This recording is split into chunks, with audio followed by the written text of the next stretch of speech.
Yeah, welcome to We Chat Football, the channel where we chat football.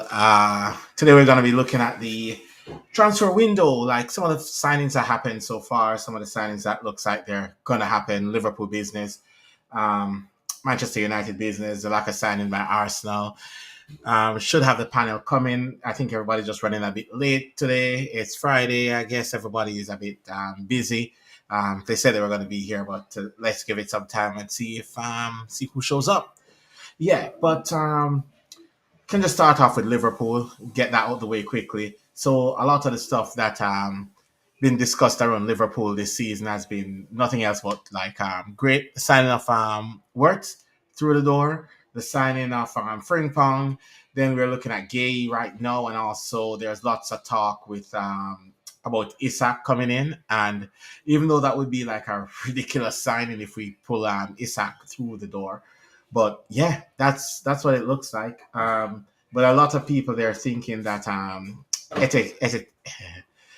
Etiquette is the main target that Liverpool will be looking at because he's a lot similar to Isak and might be a lot cheaper than what it would take to get Isak through the door. So that's the next spot that everybody is looking at, thinking that yeah, we might be able to pull that one through. Which again, it's not about signing. It's 100% on what the transfer committee want to do, the directions they want to take, and because they're working with Arne Slot, so they would identify targets that would fit his system more.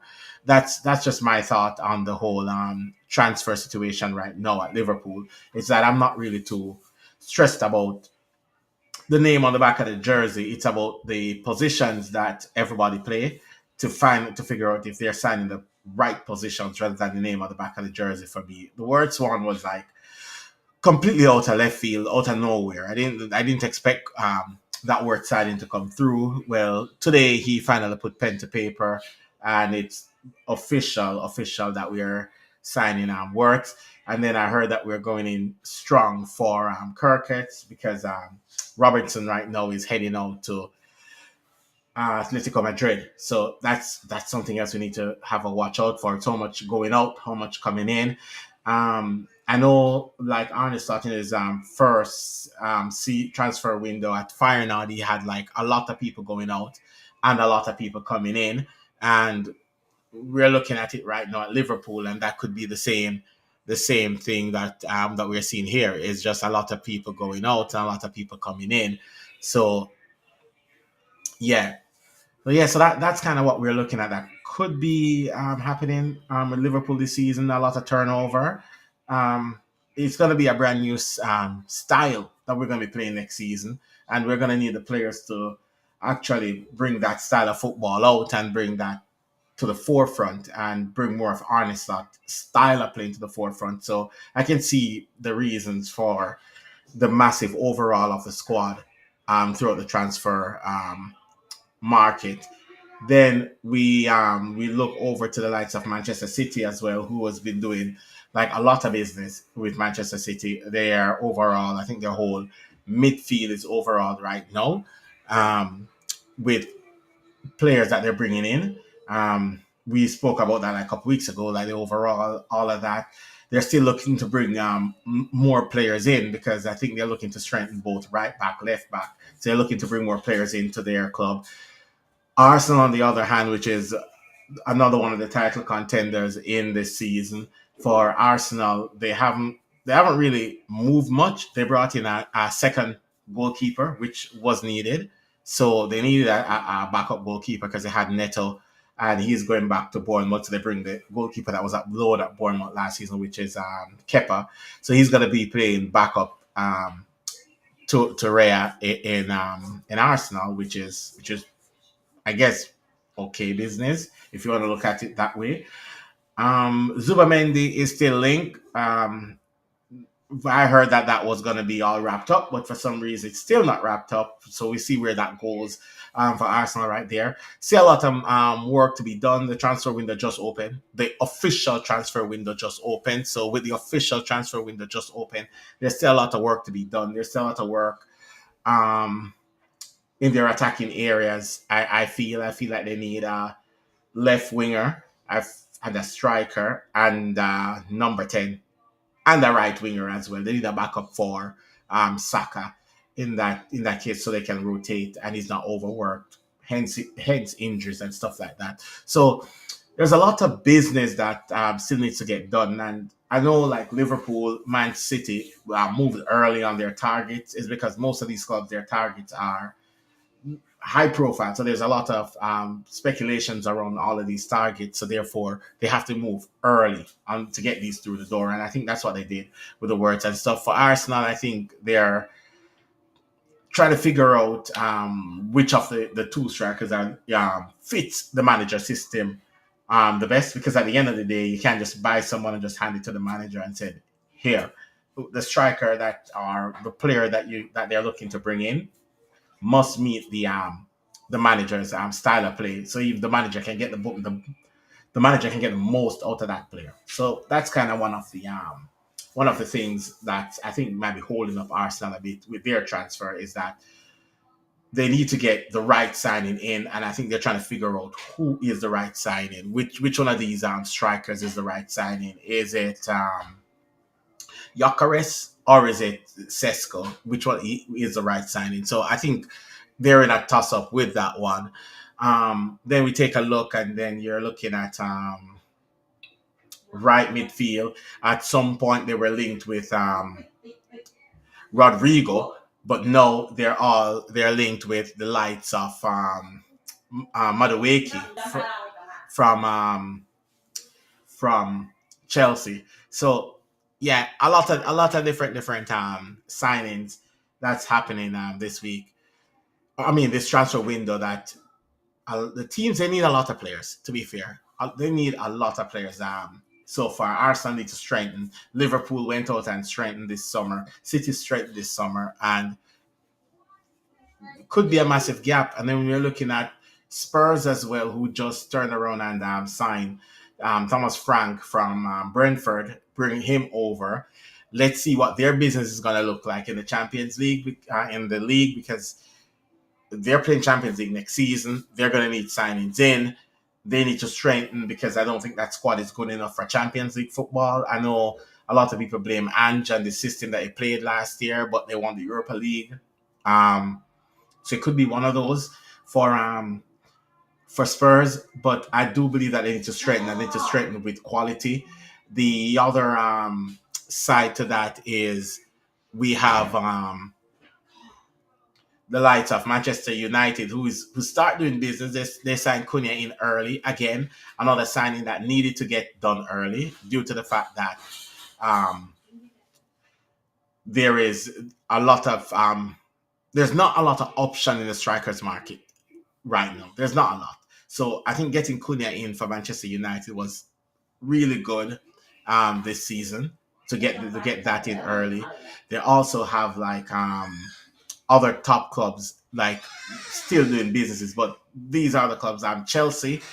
I'm not sure what Chelsea is doing. Chelsea still is doing still a bit quiet on Chelsea's front. I know they're trying to move a lot of people out right now. And I know that's the case with Chelsea. They're trying to move a lot of players out because they have a lot, which hence why Madueke has been linked with Arsenal. I don't think he'll end up there, but it would be funny if we see Madueke end up at Arsenal. But yeah, Chelsea's just trying to move a bunch of players out of their team as quickly as possible as well. So that we have to see what happened on the Chelsea front. The fixture list came out. There's a lot of meltdown against some fan base. Some fan base believe that the first five fixtures is harder than some. There is for Arsenal. I think Arsenal has a really tough start to the season.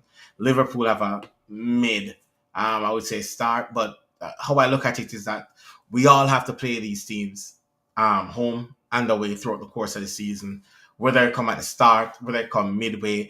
I know it's more ideal to have it midway through the season because midway through the season meaning that you could be on a good run or you could be on a bad run. But at the start of the season, a lot of players aren't up to scratch. So you find that you might get some shock results at the start of the season. But to be fair, like to have the likes of Arsenal playing, I think they're playing Liverpool Manchester United and Newcastle, I think, in their first 5 games of the season, which for me still it's kind of crazy. But at the end of the day, you have to play these teams, and sometimes it's best you get it out the way early. So even if you drop points earlier in the season, then you have a certain point of the season where you're just playing easier teams so you can get that momentum going. So therefore, when that team comes around again, you might be on a better run than somebody who has an easier start to the season, and then they start playing all the bigger teams and then their form is not the same. So you have that as well, where, to be fair, it's kind of like one of those where you're not really sure, to be fair. Like, I would rather for Liverpool sometime to get maybe a little bit harder fixture at the start of the season, get those games out the way, and then get the hard fixtures right before the end of the season. I don't like the run in and we have like 3 or 4 teams that's fighting for Europe or fighting for the league. I know it makes like the Premier League a lot more excited, but yeah, for me personally, I would just rather knowing that coming up for the last 5, 6 games of the season, we have easy games. And again, I look at the fixtures and I look at our last 5 games. Last 5 games is going to be tough. So we're going to have like a mid start to the season and a really tough end to the season when we're looking to close out. And I'm just hoping that we'll be able to get over the line doing that as well. So it's going to be a tough one for Liverpool coming up to the end of the season. The Christmas run-in, I looked at Liverpool fixtures for the Christmas run-in. The Christmas run-in is not bad. I wouldn't say the Christmas run-in is bad. The Christmas run-in is okay. We have winnable games. And again, if we're going to win the league, if we're going to challenge and we're serious about challenging for the league, every single game is winnable. Like every single game you should go in knowing that you can beat this team. And again, as I said, there is maybe City, Arsenal, Chelsea, because again, it's Chelsea, Manchester United, because again of the rivalry with Liverpool, that I would say are like tough games. And the tough games, I don't mean tough games at Anfield. I mean tough games on the road. So if I'm talking about tough games on the road, then I'm looking at Manchester City as a tough one, again Chelsea, again Arsenal. So therefore, the home games, we have to make sure that we beat these teams in the home game, and then when we go away, we just don't lose, but still play to win the game, because I want the win. I want to make sure that we can extend the gap over these teams. So if you're able to beat these teams home and away, then what will happen is that the gap is there on that team. So it makes the title race a lot easier to win, in my opinion. But yeah, whether it's the start of the season, whether it's the middle of the season, I just think the biggest worry that any fan base should worry about the fixture, like who they're playing, when they're playing, would be at the back end of the season. Because again, as I said, I don't want to be going for the league and then knowing that I still have to go to Arsenal, I still have to go to Chelsea, I still have to go to Manchester City, Manchester United, even at Tottenham, because no different manager, different coach, you just don't know what you're going to get at Tottenham. So that's going to be one of the surprise package, I think, for next season. It's either they can't get any worse than where they finished this season. It's going to be relegation.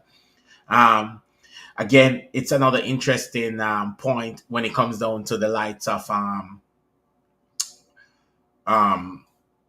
Manchester United as well. They can't get any worse. If they get any worse than where they were, then they would be relegated as well. So Ruben Amorim again, that's going to be a good a look forward to for the upcoming season.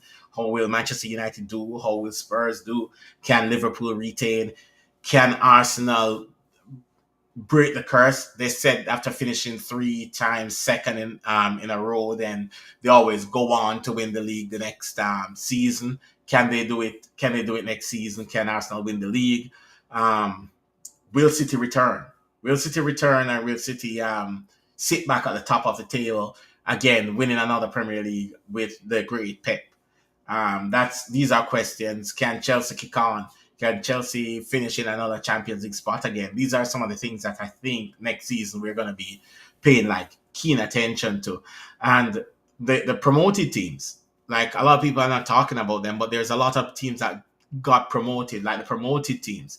Where are they going to finish? Are they just going to go right back down? Are they going to stay up?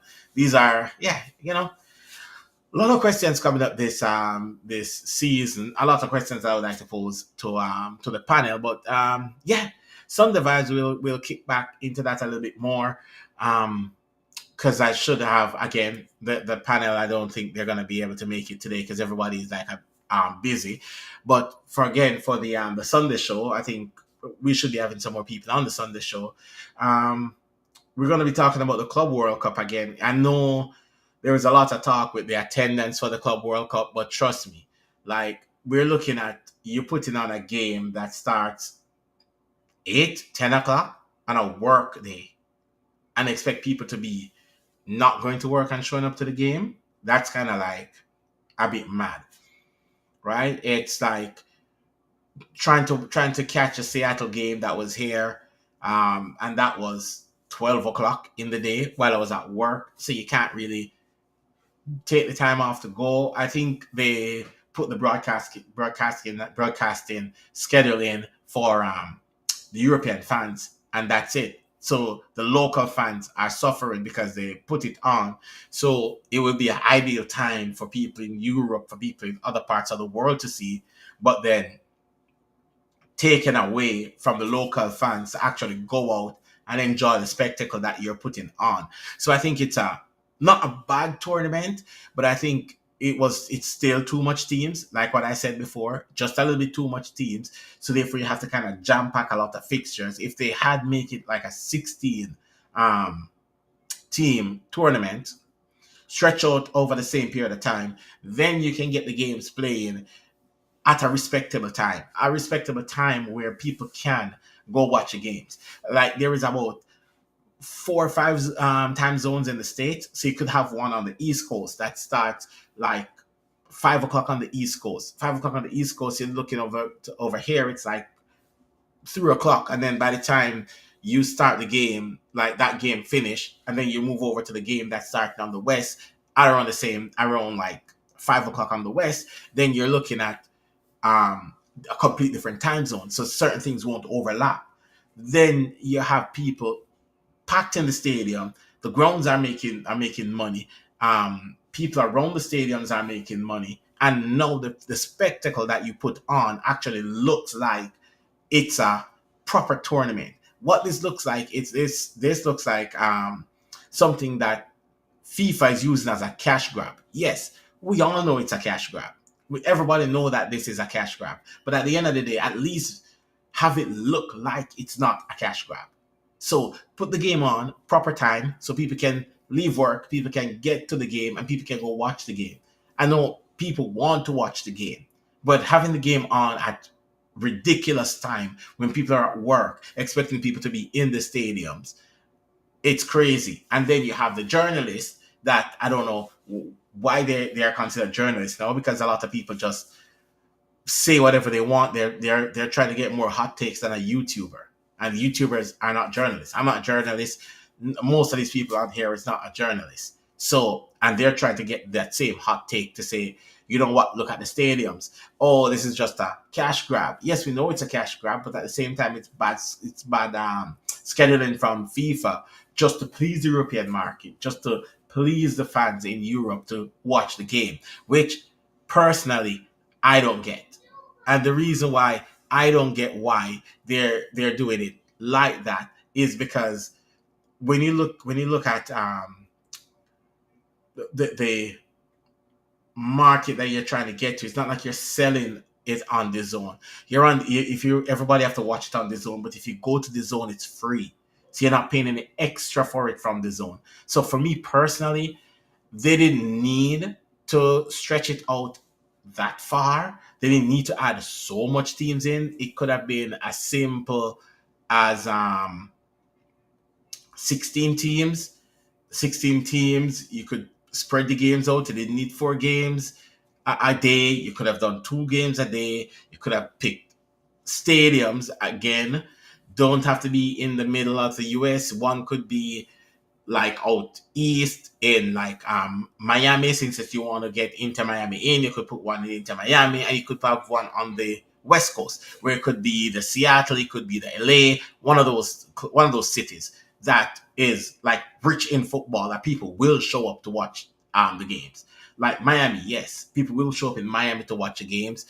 People will show up in LA to watch the games. People will show up in Seattle to watch the games. But if the games are on at ridiculous times, nobody's going to show up to watch the games where they have to go to work. And that's just where I think FIFA is like completely had a good idea for a tournament, but through greed and through trying to please the European market, that they completely screw it up. And yes, the next one might end up being in Europe. So yeah, yeah, that's just a little bit of off topic on the Club World Cup where I see it. Again, for the teams that are in the Club World Cup, um, it's gonna be peak because a lot of the other teams, like right now, you're looking at the likes of Liverpool, Arsenal.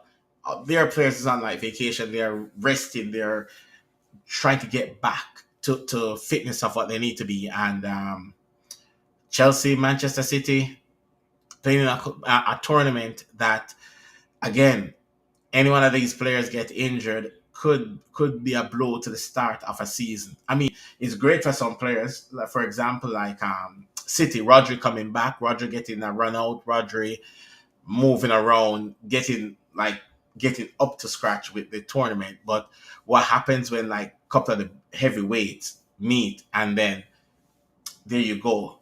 Maybe somebody get injured. You never know. And it's a massive problem for that squad if it's especially if it's like an important player getting injured for that squad. So yeah. Anyways, I am not staying very long with this one. This one's gonna be a very, very, very, very short Friday vibes because yeah, it's been like working a lot and I am tired as hell. And I was hoping that the other guys would come over and help, but they message back that they're busy, and I am just here to make sure that we get it going and we talk to the fans that normally would show up and watch. But yeah, there is Sunday vibes. Sunday vibes is gonna be fire, so you can just hop over to that one on Sunday and catch that stream. All right, peace.